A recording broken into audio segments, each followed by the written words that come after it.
পাশাপাশি কেউ যদি আমাকে মনে করলে গ্রামে নিয়ে যায়, তাহলে আমি মুরগা হাঁস পেলে মনে করলে খামার বড় করতে পারবো। আচ্ছা, তো স্বাবলম্বী হতে পারবেন তো? স্বাবলম্বী হতে পারবেন? দর্শক, আপনাদের প্রীতীয় শুভেচ্ছা জানিয়ে শুরু করছি আমাদের আজকের প্রতিবেদন। তো দর্শক, দেখতে পাচ্ছেন আমাদের সামনে এক আপু দাঁড়িয়ে আছে, আমরা তার জীবনের গল্পটা শুনবো। তো জানবো আপু কেন আমাদের ইউটিউবের মাঝে আসলেন, তিনি কি বলতে চান। আপু আসসালামু আলাইকুম। আপু কেমন আছেন? আপু আপনার নাম কি? আমার নাম টিয়া। পিয়া, খুব সুন্দর নাম।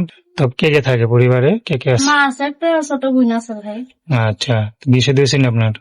বিয়ে শাদী হয় নাই, বিয়ে অভাবের কারণে আর কি মনে করলে যৌতুক চায় মানুষই তো। বাবা মনে করলে বিয়ে করে চলে গেছে গা, আর মা মনে করলে বিয়ে শাদী দিতে পারে নাই। আসলে আচ্ছা আচ্ছা। তো কি করেন আপনি? কি করি, ওই যে বাসা বাড়িতে কাজ করি। মা আর আমি বাসা বাড়িতে কাজ করে দিয়ে, আর মাঝে মনে করলে যে সেলাই মেশিন চালাতাম, মনে করলে মেশিন থাকলে চালাতাম, মানুষের বাড়িতে যে কাজ কাম করতাম। আচ্ছা, মেশিন নেই, না। এই জন্য বাসা বাড়িতে কাজ করেন। হুম। আচ্ছা, কয়টা বাসায় কাজ করেন? যাই দুই একটা বাড়িতে যাই, দুই একটা বাড়িতে যান।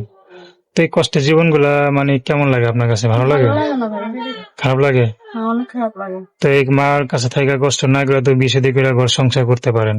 হ্যাঁ, চারজনের তো প্রতিবেদন আসে ভাই, আর কষ্ট সহ্য হয় না। একটা মনের মতো মানুষ যে আমার দায়িত্ব নেবে, 5 ওয়াক্ত নামাজ পড়ার তৌফিক দেবে, যদি এমন একটা মানুষ পাই, বুড়ো হোক জওয়ান হোক, আমার দায়িত্ব নেবে এমন একটা মানুষ পাইলে আমি মনে করলে তার বিয়ে শাদী বসার ইচ্ছা আছে। আচ্ছা, তো আপনাকে নিয়ে যদি মনে করেন কেউ গ্রামে রাখে, গ্রামে থাকতে পারবেন? যে এখানে ভালোবাসা নিয়ে যাবে ভাই, আমার দায়িত্ব নিতে পারবে, মনে করলে 5 ওয়াক্ত নামাজ পড়ার তৌফিক দেবে, যাতে স্বামী যেখানে নিয়ে যাবে সেখানেই যাবো। নাম কি বললেন? পিয়া। তো দর্শক, পিয়াপুর কথা শুনলেন। তো দর্শক, প্রেম ভালোবাসা সাহায্য সহযোগিতা বিয়ে শাদী করা একান্ত আপনাদের ব্যক্তিগত ব্যাপার। তো আসুন আমরা 5 ওয়াক্ত নামাজ পড়ি, সর্বদা দেশের সেবা করি। আসসালামু আলাইকুম।